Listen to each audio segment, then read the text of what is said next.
Well, that high wind warning didn't stop some here in the valley from celebrating moms today. Braving the winds for those Mother's Day plans, News Channel 3's Bianca Ventura spoke to local restaurants about how those winds were playing a role. The 80-degree weather in the Coachella Valley made it an almost perfect day to celebrate mothers. But the winds caused families and restaurant owners alike to second-guess their plans. Actually, I was quite worried about it last night and this morning, but the wind seemed to have died down. I don't think we lost much business. I drove in from India.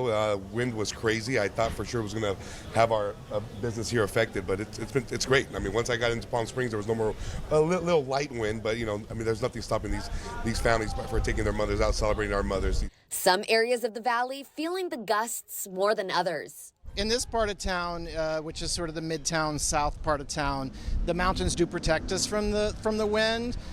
The winds caused minor problems throughout the midday hours, like knocking over umbrellas. But overall, the families and restaurants that I spoke to say it's been long overdue to celebrate mothers the way they deserve. It's so nice to see people come in with families again and be out and really enjoying themselves. It's been 2 years. It's been a little rough, so it's about time we get out there and celebrate them like they should be celebrating.